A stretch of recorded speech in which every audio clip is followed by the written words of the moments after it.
चलिए जानते हैं आज देश और दुनिया की सिलेक्टेड काम की और महत्वपूर्ण 25 बड़ी खबरों को सिर्फ 10 मिनट में। पर अभी तक आपने इस वीडियो को लाइक नहीं किया है तो लाइक कर दें और इस चैनल को सब्सक्राइब भी कर लीजिए। भारतीय हॉकी टीम सेमीफाइनल में पहुंची, ब्रिटेन को पेनल्टी शूटआउट में 4-2 से हराया। 2 गोल बचाने वाले गोलकीपर सृजेश रहे हीरो। जी हां दोस्तों, पेरिस ओलंपिक में भारतीय हॉकी टीम सेमीफाइनल में पहुंच गई है। क्वार्टर फाइनल मुकाबले में इंडिया ने ब्रिटेन को पेनल्टी शूटआउट में 4-2 से हरा दिया। फुल टाइम मैच में दोनों टीमों का स्कोर 1-1 से बराबर था। वहीं दोस्तों शूटआउट में भारत ने लगातार 4 गोल किए, ब्रिटेन की टीम सिर्फ 2 गोल कर पाई। भारतीय गोलकीपर सृजेश जीत के हीरो रहे जिन्होंने 2 गोल बचाए। वहीं दोस्तों सेमीफाइनल में भारत का मुकाबला जर्मनी और अर्जेंटीना के विजेता से 4 अगस्त को होने वाला है। भारतीय टीम की यह जीत इसलिए भी अहम है क्योंकि टीम सिर्फ 10 खिलाड़ियों से खेल रही थी। 60 मिनट के खेल में 48 मिनट भारतीय डिफेंडर अमित रोहिदास मैच से बाहर रहे। उन्हें रेफरी ने 12वें मिनट में रेड कार्ड दिखा दिया था। चलिए दोस्तों जान लेते हैं अगली खबर। राजस्थान में निकलेगी 25,000 नौकरियां, जलदाय मंत्री कन्हैया लाल चौधरी ने कर दी घोषणा। पानी पर चर्चा का जवाब दे रहे थे। जी हां दोस्तों, राजस्थान विधानसभा में जलदाय मंत्री कन्हैया लाल चौधरी ने कहा है कि विभाग की स्थिति सुधारने को लेकर विभिन्न पदों पर करीब 25,000 कर्मचारियों की भर्ती की जाएगी। वे पानी पर चर्चा का जवाब दे रहे थे। इन पदों के लिए भर्ती की प्रक्रिया कब शुरू होगी इसकी कोई जानकारी फिलहाल नहीं मिली है। इसके डिटेल्ड नोटिफिकेशन का अभी इंतजार करना होगा। चलिए जान लेते हैं अगली खबर। अमित शाह बोले 2029 में फिर एनडीए सरकार, मोदी भी आएंगे। विपक्षी गठबंधन इंडिया खुद को विपक्ष में बैठने के लिए तैयार रखे। जी हां दोस्तों, गृह मंत्री अमित शाह ने रविवार को चंडीगढ़ में कहा कि इंडिया ब्लॉक चाहे कुछ भी कर ले, 2029 लोकसभा चुनाव में एनडीए की ही सरकार बनेगी। नरेंद्र मोदी लगातार चौथी बार प्रधानमंत्री बनेंगे। इंडिया ब्लॉक एक बार फिर से खुद को विपक्ष में बैठने के लिए तैयार रखें। दरअसल दोस्तों अमित शाह ने कहा कि विपक्ष अस्थिरता पैदा करना चाहता है, उन्हें विपक्ष में रहकर काम करने का तरीका सीखना चाहिए। चलिए जान लेते हैं अगली खबर। बांग्लादेश में फिर भड़की हिंसा, अब तक 32 की मौत, देश भर में लगाया गया कर्फ्यू। जी हां दोस्तों, पड़ोसी देश बांग्लादेश से एक बार फिर हिंसा की खबर सामने आई है। दरअसल दोस्तों मीडिया रिपोर्टों के अनुसार रविवार को बांग्लादेश में भड़की हिंसा में 32 से अधिक लोगों की मौत हो गई और सैकड़ों लोग घायल हो गए। यहां छात्र प्रदर्शनकारी, पुलिस और सत्तारूढ़ पार्टी के कार्यकर्ताओं के बीच भिड़ंत हुई थी। दरअसल दोस्तों प्रधानमंत्री शेख हसीना के इस्तीफे की मांग कर रहे हजारों प्रदर्शनकारियों को तितर बितर करने के लिए पुलिस ने आंसू गैस छोड़ी और स्टन ग्रेनेड का इस्तेमाल किया। सरकार ने रविवार शाम 6 बजे से अनिश्चितकालीन राष्ट्रव्यापी कर्फ्यू की घोषणा भी कर दी। पिछले महीने शुरू हुए विरोध प्रदर्शनों के दौरान पहली बार सरकार ने यह कदम उठाया है। चलिए दोस्तों जान लेते हैं अगली खबर। वायनाड लैंडस्लाइड, तबाह घरों में चोरी हो रही, अब तक 365 लोगों की मौत, 206 अभी भी हैं लापता। केरल के सीएम बोले पुनर्वास के लिए टाउनशिप बनाएंगे। जी हां दोस्तों, केरल के वायनाड में 29 जुलाई की आधी रात भारी बारिश के बाद हुए लैंडस्लाइड में मरने वालों की संख्या 365 पहुंच गई है। इनमें 30 बच्चे शामिल हैं। हादसे के छठे दिन भी रविवार को सर्च ऑपरेशन जारी रहा। 206 लोग अब भी लापता बताए जा रहे हैं। वहीं दोस्तों केरल के सीएम पी विजयन ने शनिवार को कहा था कि वायनाड लैंडस्लाइड में घर जमीन खो चुके लोगों के पुनर्वास के लिए सरकार एक टाउनशिप बनाएगी। यहां लैंडस्लाइड प्रभावित इलाकों में बचे हुए लोगों को बसाया जाएगा। राहुल गांधी और कर्नाटक सरकार ने भी लैंडस्लाइड पीड़ितों के लिए 100 घर बनाने का ऐलान किया है। चलिए दोस्तों जान लेते हैं अगली खबर। भारतीय नागरिकता छोड़ने वालों की संख्या बढ़ी, अमेरिका पहली पसंद, ऑस्ट्रेलिया कनाडा सेकंड चॉइस। सांसद राघव चड्ढा के सवाल पर विदेश मंत्री का भी आया जवाब। जी हां दोस्तों, देश की नागरिकता छोड़ने वाले भारतीयों की संख्या बढ़ती ही जा रही है। इसकी जानकारी विदेश मंत्रालय ने खुद दी है, जिसमें उन्होंने नागरिकता छोड़ने के पीछे निजी कारण बताए हैं। विदेश मंत्रालय ने यह जानकारी पंजाब के सांसद राघव चड्ढा द्वारा राज्यसभा में सवाल पूछे जाने के बाद दी है। विदेश मंत्रालय का कहना है कि 2019 में 1,44,017 भारतीयों ने नागरिकता छोड़ी, जबकि 2020 में 85,256, 2021 में 1,63,000 और 2022 में 2,25,620 लोगों ने नागरिकता छोड़ने का फैसला किया। पिछले साल 2023 में 2,16,000 लोगों ने भारतीय नागरिकता छोड़ी थी। चलिए दोस्तों जान लेते हैं इसके बाद अगली बड़ी खबर। राज्यपालों पर सुप्रीम कोर्ट के जज की कड़ी टिप्पणी, कहा जहां काम करना चाहिए वहां नहीं करते। जी हां दोस्तों, सुप्रीम कोर्ट के जज जस्टिस बीवी नागरत्ना ने शनिवार को कहा कि भारत में राज्यपाल वहां भूमिका निभा रहे हैं जहां उन्हें नहीं निभाना चाहिए और जब उन्हें सक्रिय भूमिका निभानी चाहिए तब वे निष्क्रिय हैं। उन्होंने सुप्रीम कोर्ट में राज्यपालों के खिलाफ मामलों को एक दुखद कहानी बताया है। उनकी यह टिप्पणी ऐसे समय में आई है जब केरल और तमिलनाडु जैसे राज्यों ने अपने राज्यपालों के विधेयकों को मंजूरी न देने के मुद्दे पर सुप्रीम कोर्ट का दरवाजा खटखटाया है और कोर्ट ने एक अलग मामले में संविधान के अनुच्छेद 361 के तहत राज्यपालों को आपराधिक अभियोजन से दी गई छूट के प्रश्न की जांच करने पर सहमति व्यक्त की है। चलिए दोस्तों जान लेते हैं इसके बाद अगली बड़ी खबर। महाराष्ट्र विधानसभा चुनाव को लेकर कांग्रेस की बैठक। पार्टी 288 में से 120 सीटों पर चुनाव लड़ने की तैयारी में।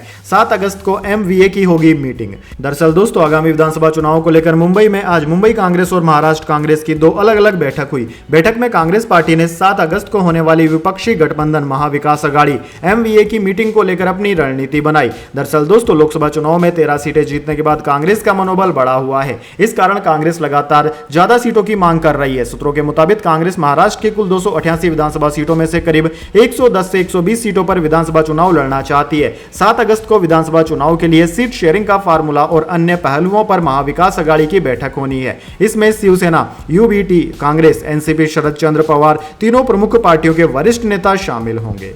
चलिए दोस्तों जान लेते हैं अगली खबर। असम में टाटा का सेमीकंडक्टर प्लांट बनना शुरू। यहां हर दिन 4.83 करोड़ चिप बनेगी। 27,000 लोगों को रोजगार मिलेगा। जी हां दोस्तों, टाटा ग्रुप ने असम में 27,000 करोड़ की सेमीकंडक्टर असेंबली और टेस्ट फैसिलिटी का कंस्ट्रक्शन शुरू कर दिया है। इस सेमीकंडक्टर प्लांट में हर दिन 4.83 करोड़ सेमीकंडक्टर चिप्स का प्रोडक्शन होगा। इसके 2025 तक चालू होने की उम्मीद है। दोस्तों यहां बनने वाली चिप्स का इस्तेमाल इलेक्ट्रिक व्हीकल्स, कम्युनिकेशन और नेटवर्क इंफ्रास्ट्रक्चर सहित कई अन्य सेक्टर्स में होगा। 29 फरवरी 2024 को केंद्रीय कैबिनेट ने इस प्रोजेक्ट को अप्रूवल दे दिया था। यह प्रोजेक्ट भारत के सेमीकंडक्टर मिशन का हिस्सा है। चलिए दोस्तों जान लेते हैं अगली खबर। देश का मानसून ट्रेकर। एमपी में 50 साल पुराने मकान की दीवार गिरी, 9 बच्चों की मौत। जम्मू कश्मीर में बादल फटा, श्रीनगर लेह हाईवे फिर बंद। जी हां दोस्तों, मध्य प्रदेश में लगातार 3 दिन से भारी बारिश हो रही है। सागर जिले के शाहपुरा इलाके में रविवार सुबह बारिश की वजह से 50 साल पुराने मकान की दीवार गिर गई। इसमें 9 बच्चों की दबकर मौत हो गई। 4 घायल हैं, इनमें से ज्यादातर 10 से 14 साल के बच्चे हैं। वहीं दोस्तों भारतीय मौसम विज्ञान विभाग ने आज मध्य प्रदेश और राजस्थान में भारी बारिश का अलर्ट जारी किया है। एमपी के अशोकनगर जिले में रविवार को जलस्तर बढ़ने के कारण महारानी लक्ष्मीबाई बांध के 12 गेट खोल दिए गए। वहीं दोस्तों राजस्थान में मानसून सीजन में अब तक 21% ज्यादा बारिश हो चुकी है। जम्मू कश्मीर के गांदरबल जिले में कंगन में शनिवार देर रात बादल फटने की घटना हुई। अचानक बाढ़ आने से मलबे में कई गाड़ियां दब गई। कई घरों को भी नुकसान पहुंचा है। हालांकि सूचना के अनुसार किसी की जान नहीं गई है, लेकिन श्रीनगर लेह नेशनल हाईवे बंद हो गया है। चलिए दोस्तों जान लेते हैं इसके बाद अगली बड़ी खबर। भजनलाल सरकार का बड़ा फैसला। घर में एसी है तो लगाने होंगे 50 पौधे।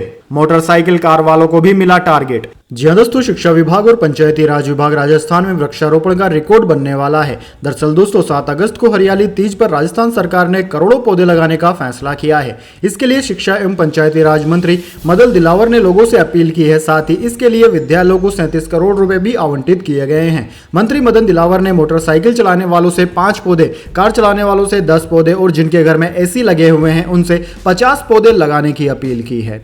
चलिए दोस्तों जान लेते हैं अगली खबर। पटना में बेसमेंट में कोचिंग चलाते पकड़े गए तो इमारत होगी सील। डीएम ने दे दिया आदेश। जी हां दोस्तों, दिल्ली में कोचिंग के बेसमेंट में पानी भरने से 3 लोगों की मौत के बाद सबक लेते हुए पटना प्रशासन ने भी सख्ती शुरू कर दी है। जिला प्रशासन ने रविवार को कहा कि पटना में किसी भी इमारत के बेसमेंट में कोचिंग सेंटर चलते पाया गया तो उसे तुरंत सील कर दिया जाएगा। न्यूज एजेंसी की रिपोर्ट के मुताबिक दिल्ली राव कोचिंग इंस्टीट्यूट में यूपीएससी की तैयारी करने वाले 3 छात्रों की मौत के बाद बिहार की राजधानी पटना में भी कोचिंग का निरीक्षण किया जा रहा है। इसी को लेकर पटना के जिला मजिस्ट्रेट डीएम चंद्रशेखर सिंह ने कहा कि अब तक यहां कोई भी कोचिंग सेंटर बेसमेंट से चलता हुआ नहीं पाया गया है। जिला प्रशासन ने अधिकारियों को स्पष्ट निर्देश दिया है कि जो भी कोचिंग संस्थान बेसमेंट में चल रहे हैं उन्हें तुरंत सील कर दिया जाए। चलिए दोस्तों जान लेते हैं इसके बाद अगली खबर। अमेरिका ब्रिटेन की अपने नागरिकों को सलाह, तुरंत लेबनान छोड़ें। कहा जो भी फ्लाइट मिले टिकट लेकर तुरंत निकले। मिडिल ईस्ट में तनाव के चलते एडवाइजरी जारी। जी हां दोस्तों, इजराइल और लेबनान के बीच बढ़ते तनाव को लेकर अमेरिका और ब्रिटेन ने अपने नागरिकों को लेबनान छोड़ने की सलाह दी है। शनिवार को लेबनान की राजधानी बेरूत में अमेरिकी एम्बेसी ने एक्स पर पोस्ट में कहा कि अमेरिका जाने वाली कई फ्लाइट्स कैंसिल और सस्पेंड हो गई है। हालांकि लेबनान छोड़ने के ऑप्शंस अभी भी हैं। जो भी लेबनान छोड़ना चाहते हैं वो कोई भी टिकट लेकर तुरंत लेबनान को छोड़ दें। इसके बाद ब्रिटेन के विदेश मंत्री डेविड लेमी ने कहा कि लेबनान में मौजूद ब्रिटिश नागरिकों के लिए मेरा स्पष्ट संदेश है, तुरंत वहां से निकले। हम लेबनान में एम्बेसी की स्थिति मजबूत करने की कोशिश कर रहे हैं। तनाव बहुत ज्यादा है और स्थिति कभी भी बिगड़ सकती है। चलिए दोस्तों जान लेते हैं इसके बाद अगली बड़ी खबर। बिहार सीएम ऑफिस को बम से उड़ाने की धमकी, ऑफिशियल ईमेल पर अलकायदा ग्रुप के नाम से आया मैसेज, सचिवालय थाने में एफआईआर दर्ज कराई गई। जी हां दोस्तों, बिहार के मुख्यमंत्री कार्यालय को बम से उड़ाने की धमकी मिली है, वो भी ईमेल के जरिए। धमकी भरा ईमेल सीधे तौर पर सीएमओ के आधिकारिक ईमेल आईडी पर भेजा गया था। धमकी भरे ईमेल में चौंकाने वाली बात यह है कि उसमें सीएमओ को बम से उड़ाने की बात लिखने के साथ ही अलकायदा ग्रुप लिखा हुआ था। पुलिस की माने तो सीएमओ के सरकारी मेल आईडी पर मेल आया कि सीएमओ को बम से उड़ा दिया जाएगा। बिहार की स्पेशल पुलिस भी उसका कुछ नहीं बिगाड़ सकती, इसे हल्के में लेने की कोशिश न करें। मेल अलकायदा ग्रुप के नाम से भेजा गया था। दोस्तों, इसे पढ़ने के बाद से सरकारी महकमे में हड़कंप मच गया, जिसके बाद मामले की जानकारी पटना पुलिस को दी गई। तब शुरुआती जांच के बाद सचिवालय थाना में 2 अगस्त को इस मामले में एफआईआर दर्ज की गई है। जिस मेल आईडी से धमकी भरा मैसेज आया है उसी को पुलिस ने नामजद किया है। चलिए दोस्तों जान लेते हैं अगली खबर। वक्फ बोर्ड किसी जमीन को अपनी संपत्ति नहीं बता सकेगा, केंद्र सरकार वक्फ एक्ट में संशोधन के लिए बिल लेकर आएगी, कैबिनेट की मंजूरी मिली। जी हां दोस्तों, केंद्र सरकार जल्दी मौजूदा वक्फ एक्ट में करीब 40 संशोधन करने की तैयारी में है। इसे लेकर सरकार इसी सत्र में एक नया बिल लेकर आ सकती है। अभी वक्फ के पास किसी भी जमीन को अपनी संपत्ति घोषित करने की शक्ति है। नए बिल में इस पर रोक लगाई जा सकती है। सूत्रों के मुताबिक शुक्रवार को हुई कैबिनेट बैठक में इस बिल को मंजूरी भी मिल गई है। प्रस्तावित बिल में मौजूदा एक्ट की कुछ धाराओं को हटाया भी जा सकता है। संसद का मानसून सत्र अभी 12 अगस्त तक चलना है।